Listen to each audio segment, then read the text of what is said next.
On the big interview this morning here on Prime Morning, you can send your messages to us on our streaming platform on Facebook. It's Joy Prime TV on Facebook, Instagram, and of course on Twitter as well. You can join in the conversation. Don't forget, we're streaming live on Facebook. Now, let's get into it right about now. So, what does this song remind you of? It was a big hit. Like, this is a song you go to every party and people are playing it, and people go do their own thing. I mean, does it remind you of anything? Some of the memories that comes with the song. Well, you see, the reason why like the answer is a little difficult for me is that anytime the song is played to date, people scream and it's a party, it's a jam still. So it's like it's still around. You know? So it's not like some old song that reminds me of something. It's like a new banger for me. One thing I can say about this song is that it wasn't a major song for me at the beginning. Most of the hit songs that we've had were like the last song, like, okay, album, for instance, that's what happened. A song like Simple. We finished our album and we went to play a show at Takrade. Takrade, I think, Polytechnic at that time. So after playing the show, I and my brother Kunta were like in the hotel room, like doing the simple thing. Maybe the be me too. At first it was different. Then we were just playing with it because we had finished our album. So after that, Kunta came to Accra, recorded it with Richie first. I came to finish it up. And when the song came out, everyone loved it. That's how Simple happened. Exactly, but it was not really a song that we were like, I say, should I throw hit? The same thing with Golo. So Golo, the engineer sent me the beat to Bani Music. Maybe 3 months back before I recorded it, maybe 2-3 months. So he sent me the beat. I listened to it for the first time. I didn't listen to it again. The same thing with Simple. When the beat came, I was like, but later on, anyway. So I went to the studio to record a song that I feel will blow. So after recording the song, Dennis, one of the Tubari producers, played the song, the beat for me again. And he said, that can send you this beat. Do you remember? And I was like, yeah. And he was like, so why don't you do something with it? And I'm, okay, BB. So I just entered the booth. Within like maybe 15-20 minutes, I just flowed straight. No, I didn't break, straight like that. And I dream was like that. I didn't write it. So when it got to the hook, what came to my head, I just did it. Go low. Then the second verse. You remember the time that Book Back? No, it's not Book Back. 4S4. Okay. They had the song Sikili Tele. Okay, so that time. When Sikili Tele came, I wanted to do like this mixtape with it. Okay. So I wrote first 4 lines for it. At that time.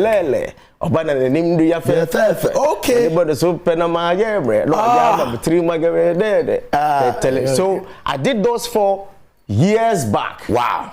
So when I was in the booth, after doing the first hook, and I was not getting the second verse, then I was like, okay, those 4 lines that I did, then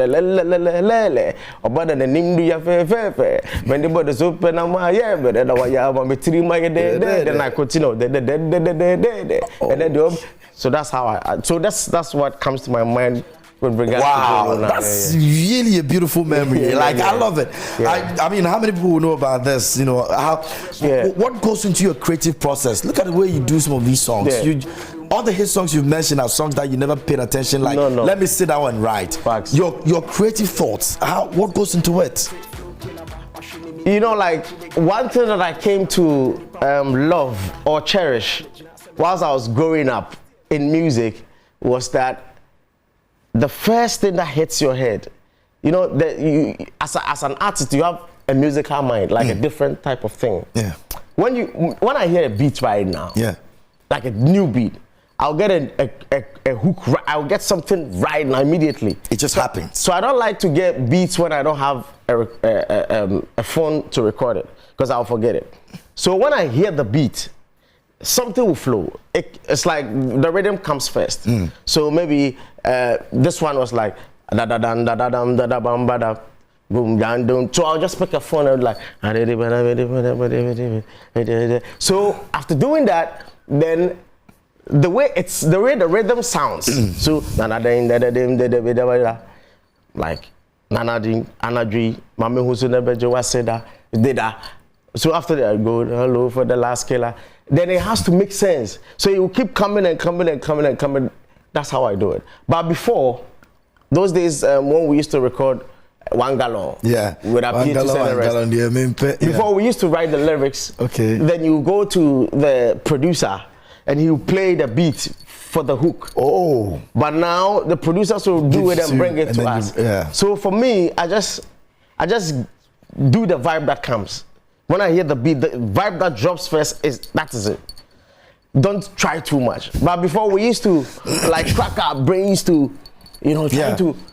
No, I don't. How would do you that attribute anymore. that? Is it growth, or is just that your creative understanding of what you want to put out there that has changed? Exactly. I feel one is growth. Then the second thing is when you get to know yourself. Too much. Yeah. Or like when you get to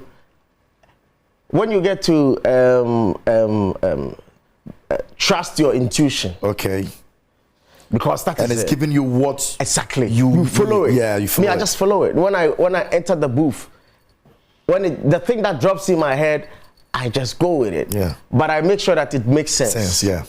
And it has some depth to it that the song will still stay in the system for years to come. Yeah, that is true. Because we've had so many senseless songs, by the way. I mean, no disrespect to anybody, but we've had a lot of songs that have never made sense. Even today, we still hear some songs way back in the 90s, and we want to question some of the things that were said in the song. Like, yo, how did you deceive us with this? Yeah.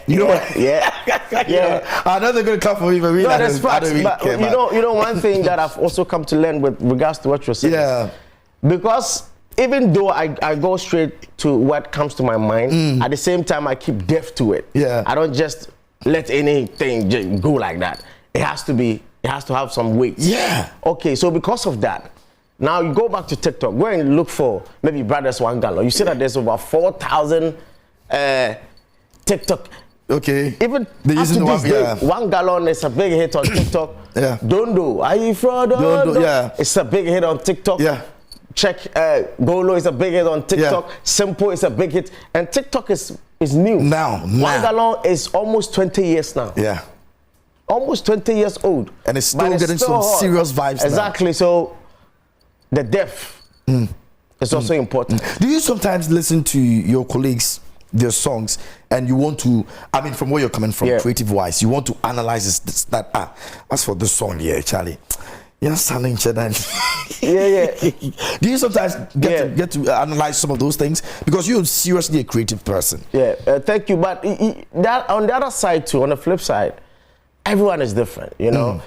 I don't expect everyone to be like me. And yet different. No. If the song no, but obetime I blow worldwide. Maybe I would do now. Or call more than you know. A typical example is 1 corner. I don't know which examples you are, but you want Patapata come and get me. He's my friend though.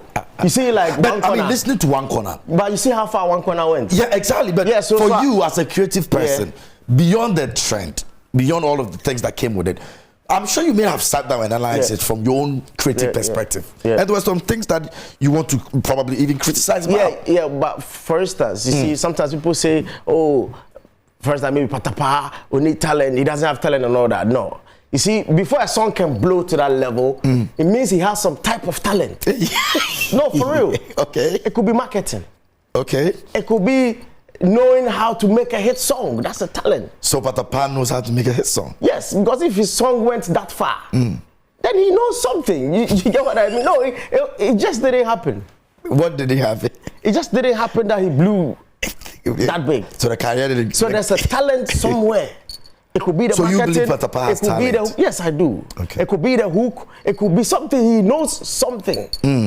Do you understand what I mean? So I can't, because of the fact that I feel like I put a lot of depth to my lyricism, I can't look down on him. No, he also has something that comes from a different angle. Maybe when they play my song, people will dance a certain way. But maybe when they play a song, it will hype the party a certain way.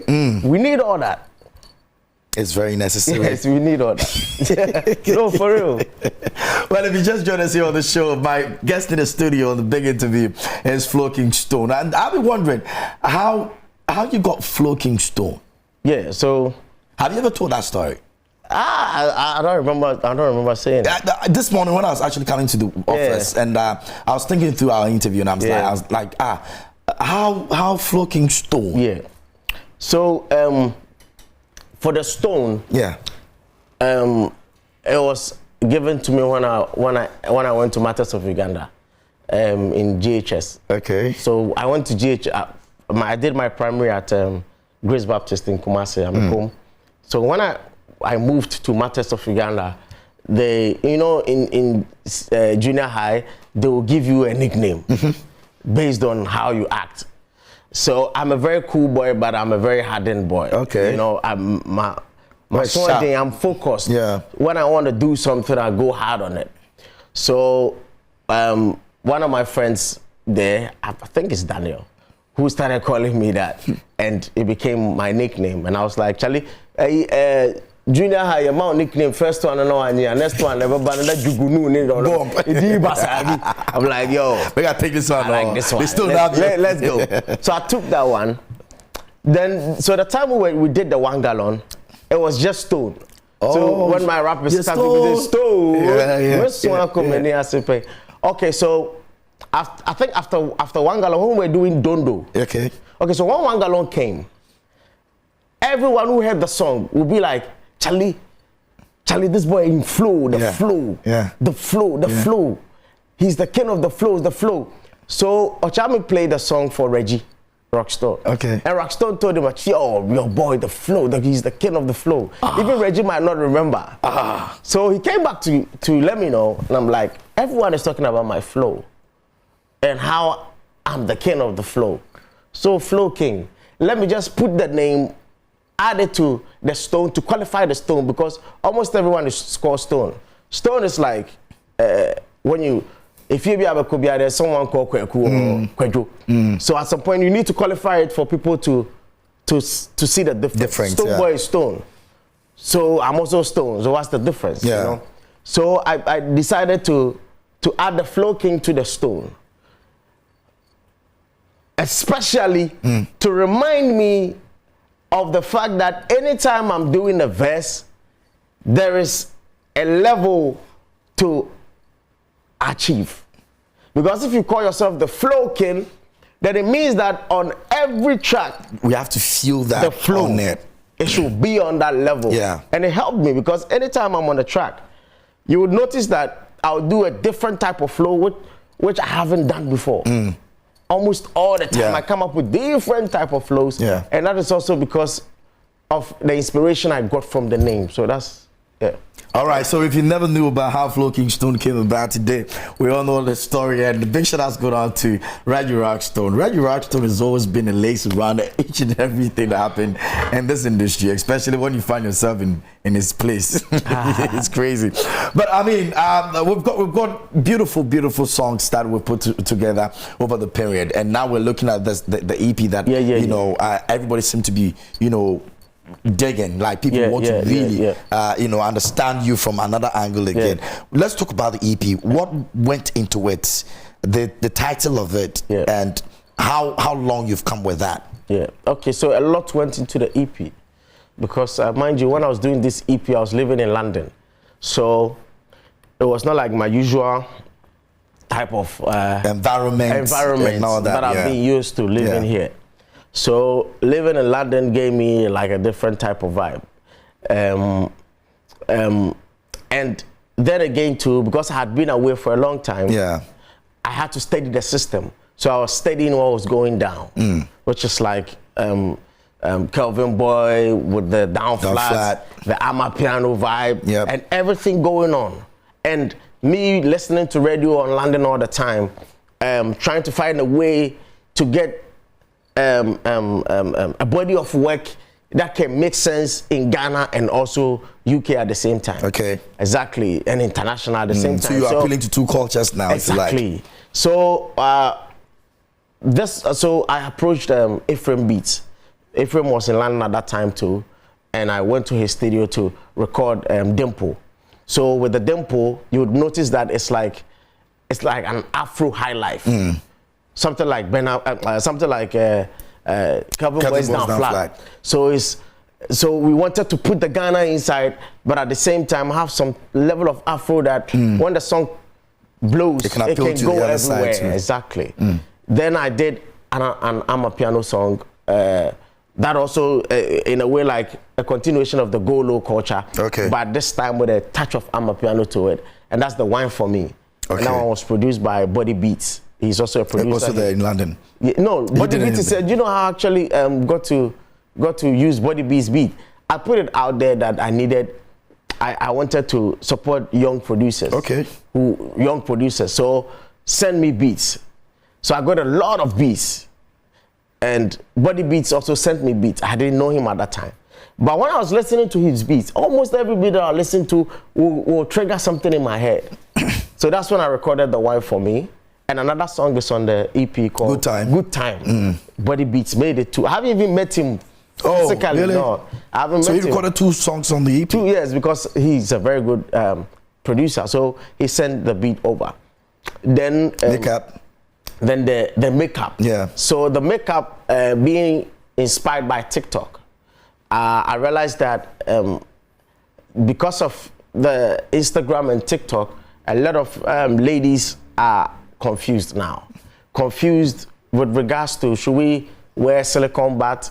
Should we do this? And even some of them, when they are posting their real face, they feel like, is it enough? Because the next girl they've seen who is getting all the likes, so much filters, who is getting all the likes, has some type of bat implant, have some type of. So I decided to do that song particularly because of TikTok and Instagram and the way it's affecting how it's affecting the self-esteem of a lot of women. Of women. So I did a song, Makeup, which talks about the fact that whether you have your makeup on or your makeup off, you are still beautiful. Whether you have the filter on or your filter off, you are still beautiful to me.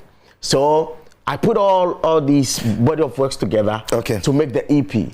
And I called it the Love and Party. Now let's take a look at the Dimple, which is on the EP, Love and Party EP by Flowking Stone. When you know that the scapa, the umgame when I will take you about. No way you bring matter. Where you find me, my haskata. When you know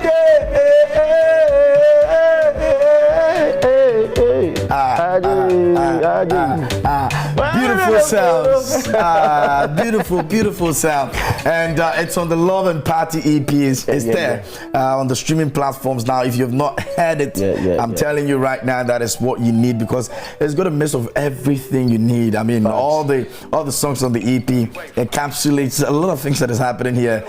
You know, in this modern day that we find ourselves in, love, there's makeup, there's people, you know, looking for good wine time and all of that. You know, a lot of things. So please, it's good time. Also, people looking for a party and all of that. Exactly. But I mean, I love the fact that you decided to experiment different cultures. Facts. You know, because I mean, sometimes we believe that we're doing things for our people and all that, and it gets stuck. And if we're not careful, you end up doing something for just home. Exactly. And I mean, you are there. You've seen what is going on over there.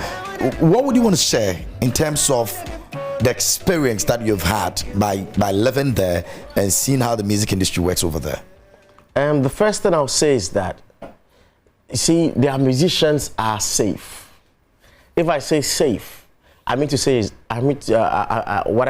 is that the structure is there.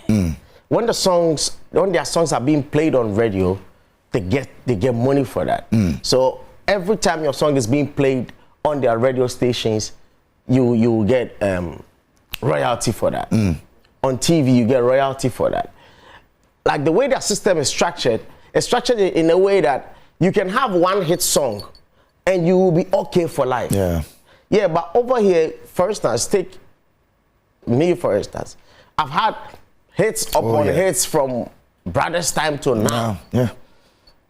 Simple, it's a song that should have retired us. You guys should have benefited for life from that song. Retired. I mean, that was a big song. Exactly, but no, we can't retire on it because where's the royalty coming from? It's just recently that social media and I mean, like the internet made it easier for us to now put our music to iTunes and stuff, Spotify and the likes, worldwide.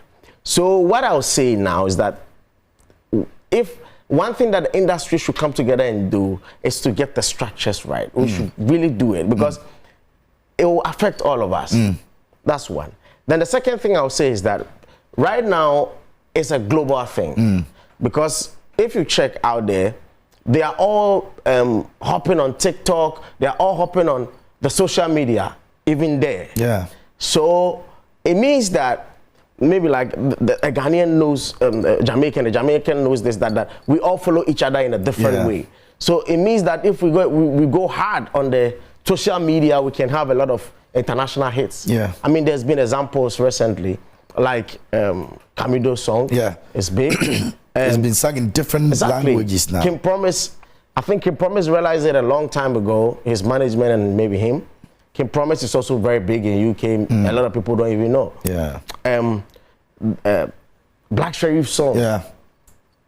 I remember I went to, I think it was this watch.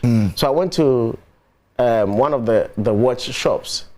I think it's H. Samuel. Okay. Yeah. So I went there to reduce the limb. So I went there and the white guy was doing it. So someone, I think a Ghanaian passed by and he called me and was like, I'm a musician. Yeah. But usually I don't let people know that. Yeah. So when he got to know that I'm a musician, he said, are you an artist? This, that. I said, okay, let me check your song. So he checked Blow My Mind. Yeah. It's like, whoa, you have almost 3 million views and all that. And he was so excited. Do you know the next question he asked me? He said, do you know Black Sherif? Okay. Okay. And I'm like, yeah. Yeah, this is it. That's what's up. Yeah. It's getting there. Yeah. So, and how did he get to know him? Through the internet. Yeah. So what I've learned from there, one is the structures, and two is the fact that the social media is something that we should more do it, like we go hard more for us to penetrate more. Yeah. All right, great stuff. Unfortunately, our time is up this morning, but we've had a really, really good conversation here on the show. And if you've never seen these two, this man and his brother do their own thing, I mean, trust me, you've never seen anything called music. These guys, what they have done in this music industry is crazy. But how's Kunta Kinte though? Yeah, he's good. He actually has a new song out. You should go and check it out. Okay. Sambra, he has a new song out. Sambra. And I'll talk to you so that we'll see how best we can have him, one of the show as well. Let's talk about him as well and his music and so here on the show. But thanks so much for joining me here. I really appreciate it. And when you go back, tell them that we're here. Yeah. They should make sure they all come back home. Of course. and Dimple official video is out. Yeah. It's on YouTube. Please go stream it. Let's get more views. Let's take it to the world. And the Love and Party EP is also out on all platforms, iTunes, Spotify, everywhere. Okay. Let's go get it. Okay, but before we go though, you've been away for a while now. Give me your top 5 rappers. Right now? Yeah. Huh. You mean new ones? New ones. I mean, anyone that you feel that you're digging, like they are doing well. Right now. In no particular order. Just. Mind? Hey, Ghana rappers. No, they are doing very well. They are doing very well, but I think that's why it's difficult for me to bring randomly. I mean, not any order. Right now, I think I have to think about it. Yeah, forgive me. So you see, that's a rapper there. It's not easy because there are a lot of elements that goes into it. Exactly. Yeah, you need to check out a lot of things before you're able to. Exactly. So technically, we don't have rappers in Ghana. No. I think there are lots of good rappers out there. They are not just that enough. Right now. They are not doing enough. To mind. Flo, they are not doing enough. No, they are actually doing well. They do well. Guys, I'd like to say a big thank you to Flowking Stone for coming through this morning. Really appreciate the time and go out there and support his music. The EP is out there, Love and Party EP. It's got some very great songs on there. Go and patronize it, okay? Share it to your friends as well. God willing, tomorrow we're back again. Myself, IB came through with the Prime Morning today. Many thanks to you for watching. Please do good and communicate. Thanks for watching.